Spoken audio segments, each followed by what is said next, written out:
V dvorano prihajajo gostitelji sprejema ob Mednarodnem dnevu invalidov, predsednik Republike Slovenije Borut Pahor, predsednica Državnega zbora Republike Slovenije magistrica Urška Klakočar Zupančič in predsednik Vlade Republike Slovenije dr. Robert Golob.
Spoštovane gospe in gospodje, dobrodošli na tradicionalni slovesnosti ob Mednarodnem dnevu invalidov, ki jo prirejajo predsednik Republike Borut Pahor, predsednica Državnega zbora magistrica Urška Klakočar Zupančič in predsednik Vlade dr. Robert Golob. Mednarodni dan invalidov je razglasila Organizacija združenih narodov z resolucijo leta 1992. Vsako leto ga obeležujemo 3. decembra z namenom spodbujanja razumevanja položaja invalidov in izzivov, s katerimi se soočajo v družbi, predvsem pa opozarjanju na pomen spoštovanja in izvrševanja pravic invalidov in skupnega prizadevanja za njihovo čim boljšo vključenost v družbo.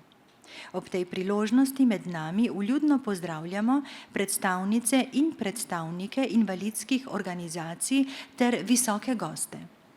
Uvodoma k nagovoru vljudno vabim gospo Leo Kovač, podpredsednico Sveta za invalide Republike Slovenije.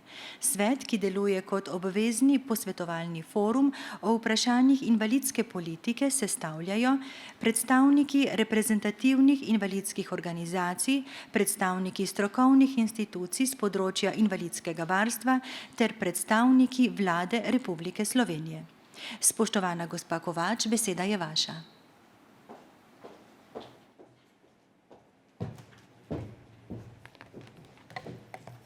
Hvala lepa za besedo in lep pozdrav vsem navzočim. Spoštovani predsednik Republike, gospod Borut Pahor, spoštovana predsednica Državnega zbora, gospa magistra Urška Klakočar Zupančič, spoštovani predsednik vlade, doktor Robert Golob, spoštovani minister, spoštovani navzoči. Danes je Mednarodni dan invalidov, največje in verjetno najbolj raznolike manjšine v sleherni družbi. Manjšine, ki zna, zmore in hoče aktivno sodelovati pri razvoju ustvarjalne, vključujoče in pravične družbe, pravičnega sveta. Posameznikov, ki premorejo ogromno znanja, ogromno izkušenj, idej, razmišljanj, s katerimi lahko pomembno vplivajo in prispevajo k dobrobiti vseh državljanov. Posameznikov, ki so s svojimi življenjskimi zgodbami lahko navdih, so lahko inspiracija, kajti invalidi so lahko uspešni in so uspešni podjetniki, delavci, sodelavci, študentje, dijaki, umetniki, akademiki, so zavarovanci, so davkoplačevalci, so tudi potrošniki. So tudi pacienti, starši, prejemniki denarne socialne pomoči in še bi lahko naštevala, saj praktično ni vloge, v kateri se ne bi znašli tudi invalidi. Za uresničitev izjemno velikega potenciala te skupine zelo različnih posameznikov, potrebujemo tudi zelo različne rešitve. Pravzaprav potrebujemo celoten spekter, nabor različnih rešitev in storitev. Njihov skupni imenovalec mora biti varen sistemski okvir, ki zagotavlja tako stabilnost izvajanja, kot tudi omogoča nenehno izboljševanje. Sestavni in zelo pomemben del tega okvirja so tudi lokalne skupnosti. Naj na tem mestu omenim, da že več kot 40 občin ima naziv občina po meri invalidov. Pobudnik in nosilec tega projekta, pionirskega projekta, pa je ravno ena izmed naših invalidskih organizacij, naša največja invalidska organizacija.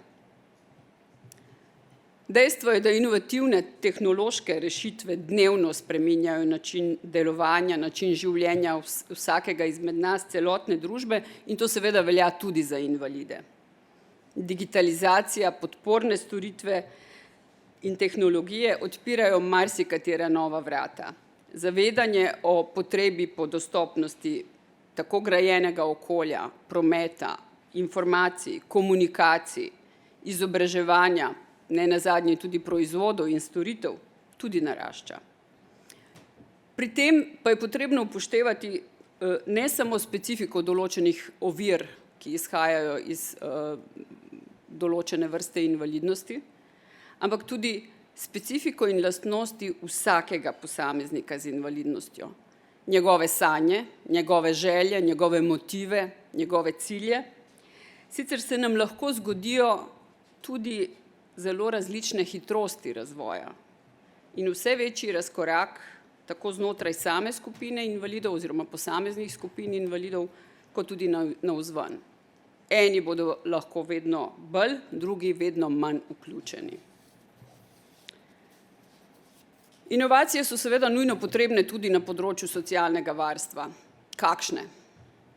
Razvoj primernih socialnih storitev in osebne asistence, ki bodo prav gotovo zagotavljale višjo kakovost življenja, neodvisnega življenja in bivanja v prilagojenem stanovanjskem okolju po lastni izbiri in odločitvi invalida.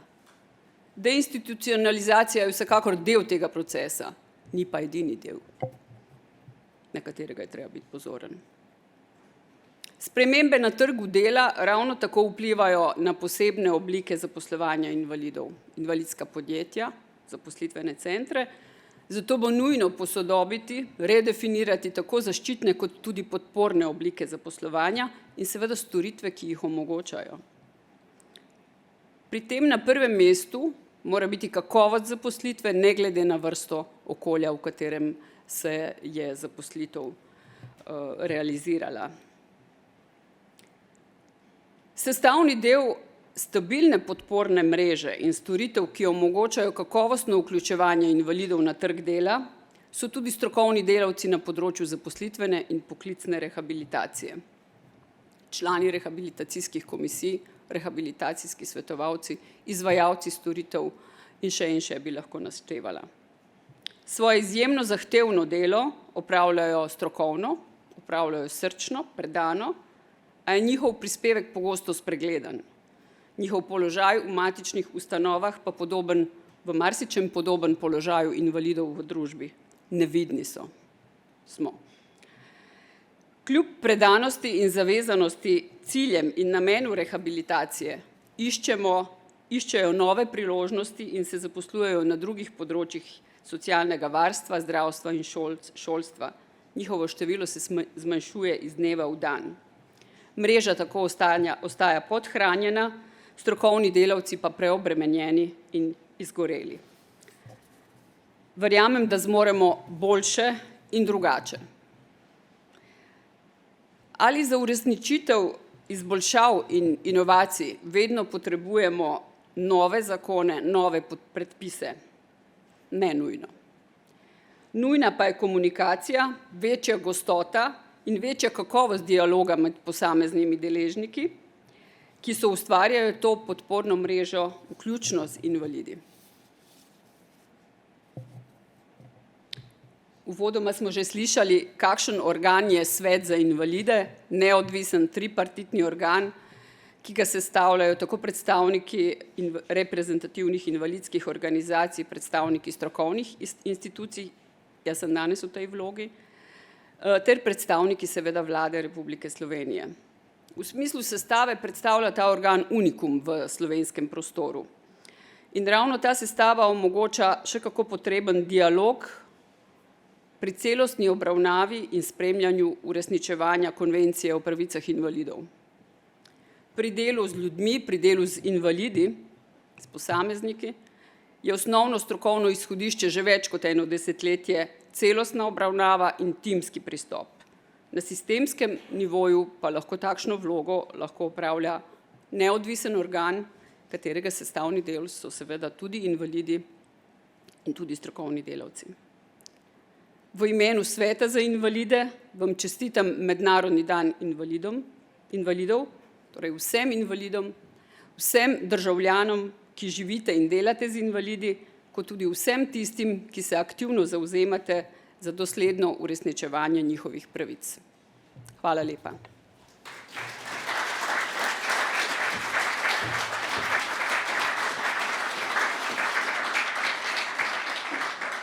Hvala, gospa Kovač.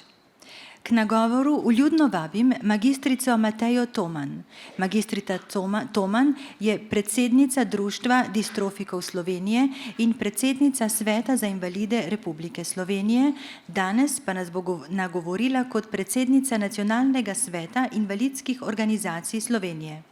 Nacionalni svet invalidskih organizacij Slovenije je nevladna organizacija, ki prostovoljno združuje reprezentativne in druge invalidske organizacije, ki delujejo na državni ravni v Republiki Sloveniji.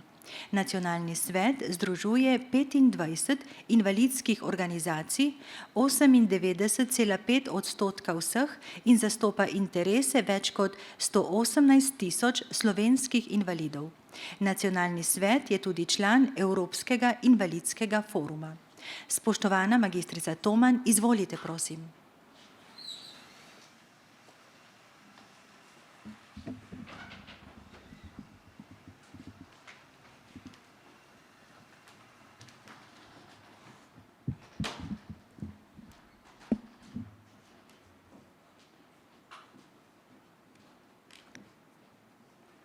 Spoštovani predsednik Republike Slovenije, gospod Borut Pahor, spoštovana predsednica Državnega zbora, gospa magistra Urša Klakočar Zupančič, spoštovani predsednik vlade dr. Robert Golob, spoštovani minister za delo, družino, socialne zadeve in enake možnosti, gospod Luka Mesec, spoštovani gostje, lepo pozdravljeni.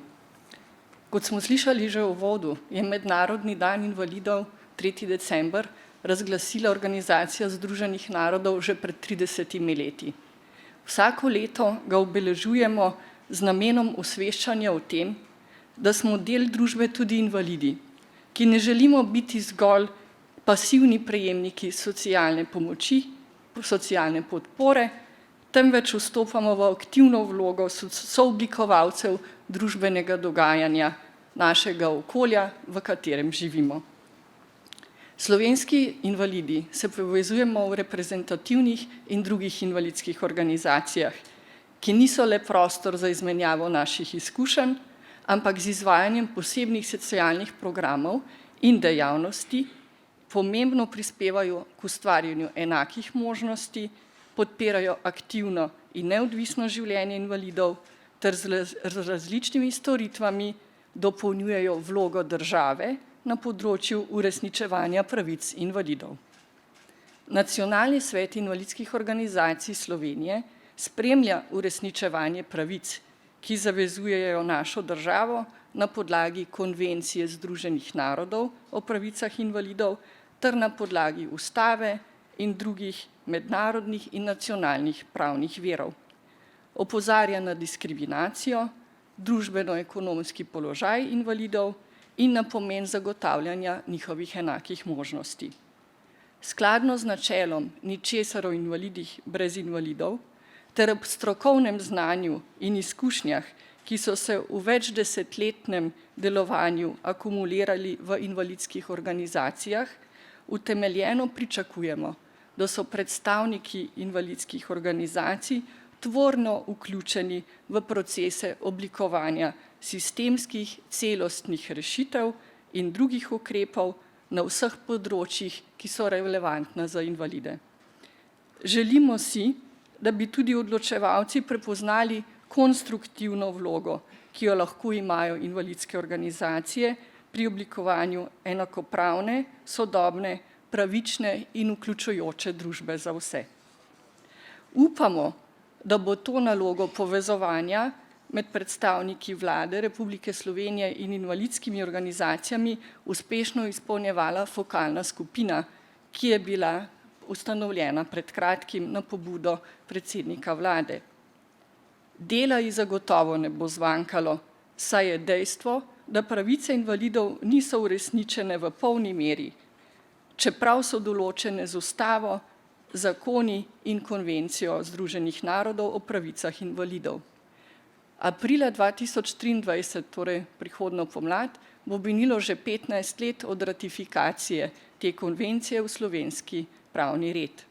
Ugotovimo lahko, da se je položaj invalidov v tem času nasplošno izboljšal, a vrzel med zapisanimi in dejansko udejanjenimi pravicami je vendarle še precejšnja. Tako denimo še vedno ni zagotovljena neovirana inkluzija in enake možnosti v izobraževanju otrok s posebnimi potrebami. Izobrazba je vendarle bistveno izhodišče za uspešno vključevanje posameznika v družbo, za njegove možnosti na trgu dela, za njegove možnosti, da si sam zagotavlja svojo socialno varnost, za njegove možnosti, da je aktiven državljan, tako kot imajo možnost vsi drugi. Prav tako se prepočasi odpravljajo ovire v grajenem okolju, pri dostopu do načinov komunikacije prilagojene vsem ljudem, do informacij, do audiovizualnih in spletnih medijskih vsebin, dostop do javnega prevoza, dostop do stanovanj. Obstoječ nabor podpornih storitev v skupnosti je prav tako daleč preskromen, da bi omogočal deinstitucionalizacijo, če izpostavim le nekaj tem. Izvajanje konvencije o pravicah invalidov in izbirnega protokola k konvenciji spremlja tudi Svet za invalide Republike Slovenije, kot smo slišali v predhodnem nagovoru. Nacionalni svet invalidskih organizacij Slovenije podpira prizadevanja, da bi bil Svet za invalide s sprejemom novega zakona urejen kot neodvisno telo skladno z zahtevami konvencije in napotili Odbora Združenih narodov o pravicah invalidov. S tem bi bili zagotovljeni ustrezni pogoji, da bi svet učinkoviteje nadziral uresničevanje konvencije in lažje izvajal svoje naloge obveznega posvetovalnega foruma o vprašanjih invalidske politike. Zavedamo se, da je razvoj vključujoče družbe dolgotrajen proces.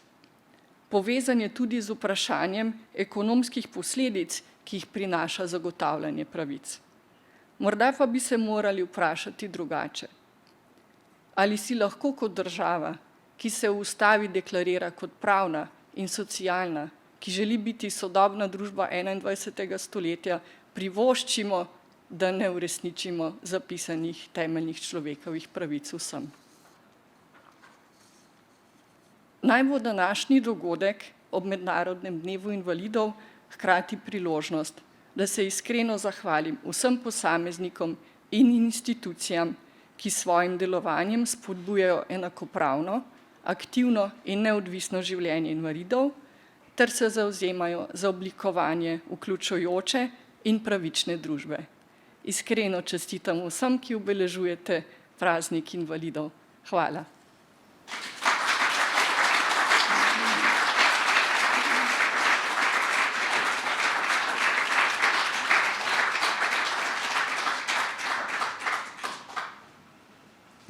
Hvala, magistrica Toman. Uvodoma smo prisluhnili kvartetu saksofonov Policijskega orkestra, ki je posebej za današnjo slovesnost pripravil glasbeni program. V nadaljevanju bomo prisluhnili venčku slovenskih popularnih pesmi izpod peresa mojstrov Jožeta Privška in Mojmirja Sepeta. Izvolite, prosim.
Hvala lepa. V imenu gostiteljev današnjega sprejema ob Mednarodnem dnevu invalidov k nagovoru vljudno vabim predsednika Republike Slovenije Boruta Pahorja.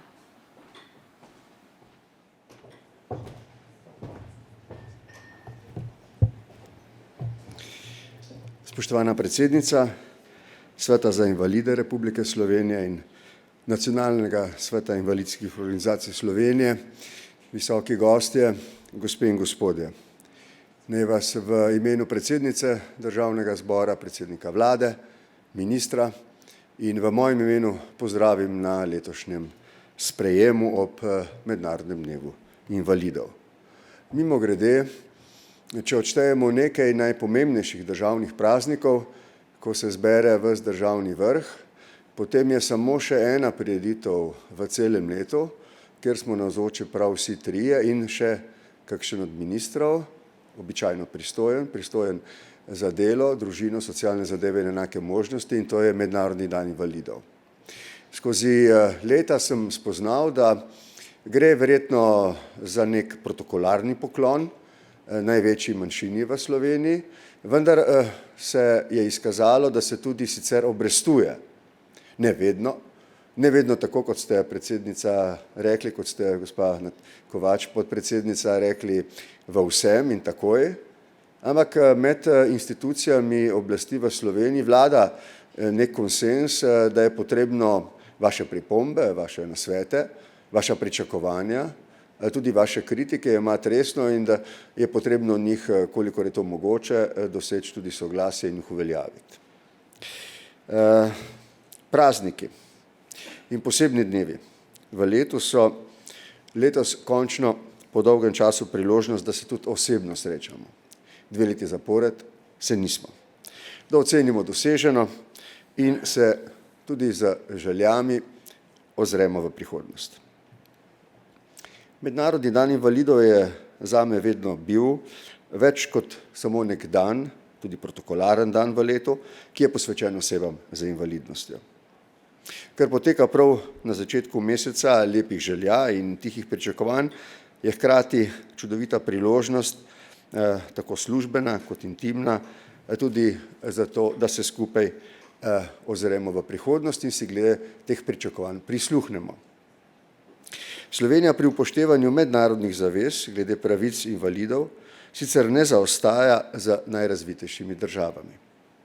V zadnjem času so bile sprejete tudi nekatere pomembne zakonske rešitve, pa vendar marsikaj v preteklosti, kot sta obe govornici že povedali, ni bilo uresničeno, kakšenkrat tudi navkljub obljubam ne in ni šlo vse gladko brez problemov.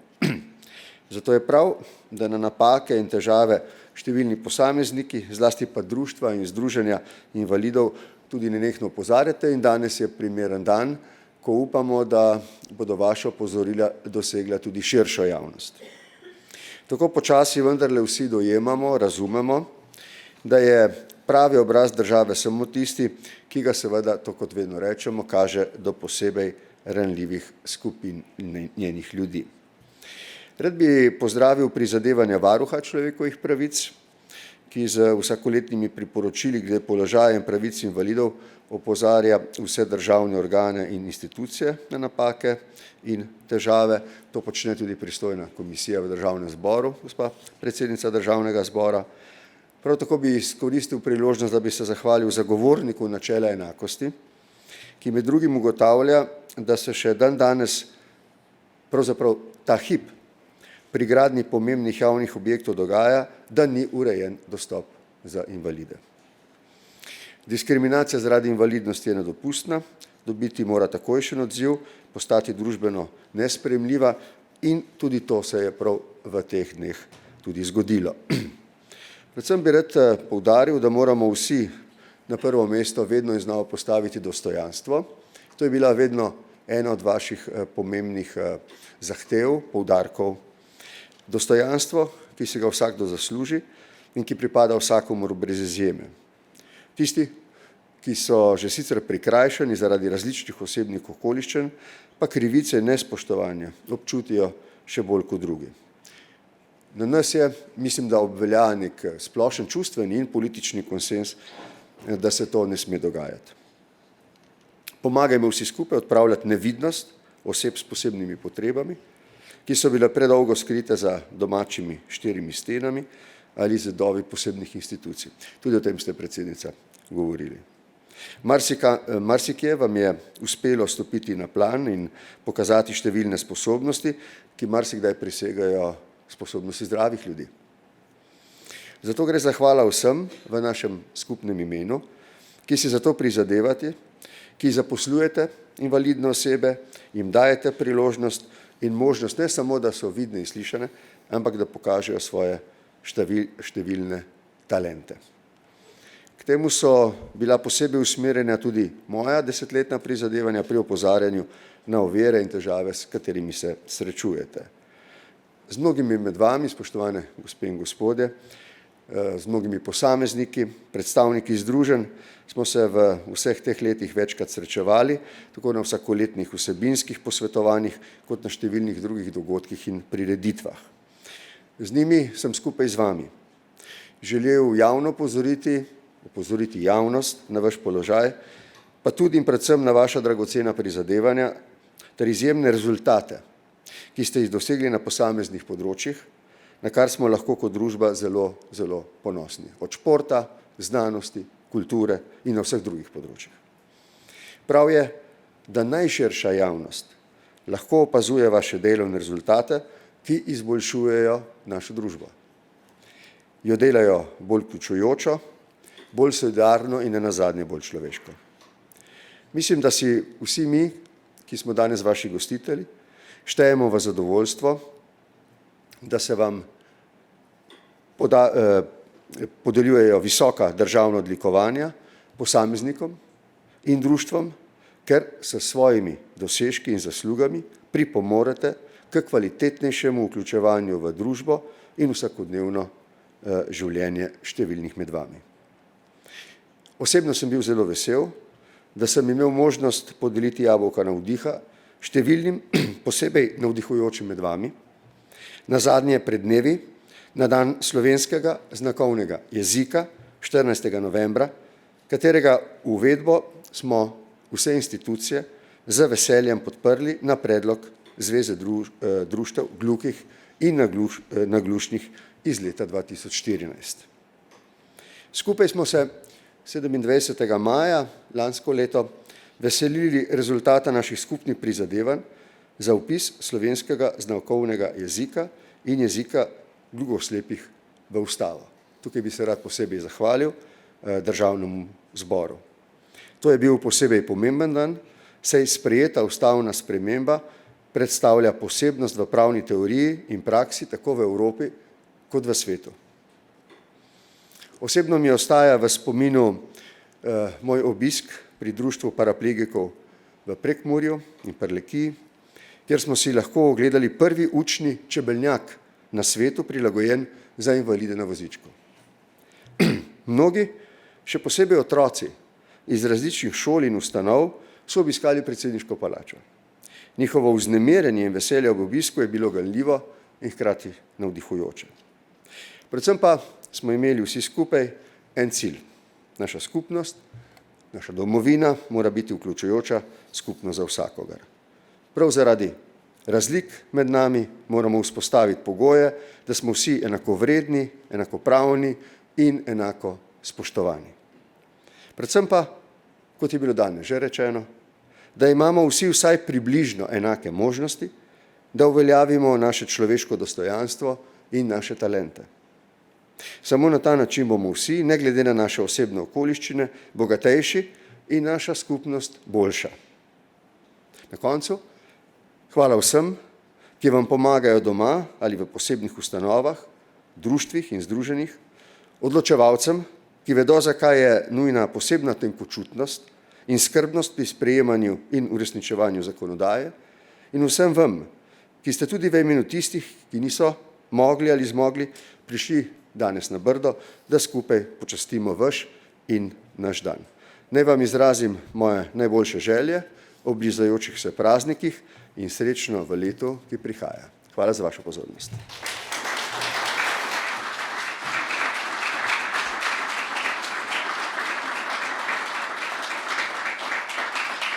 Hvala predsedniku Republike Slovenije. Slovesnost bodo sklenili glasbeniki kvarteta saksofonov s pesmijo Vem, da danes bo srečen dan. Izvolite, prosim.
Hvala lepa. Spoštovane gospe in gospodje, uradni del slovesnosti je zaključen. Vljudno vas vabimo v atrij Kongresnega centra Brdo, kjer bo potekalo skupinsko spominsko fotografiranje.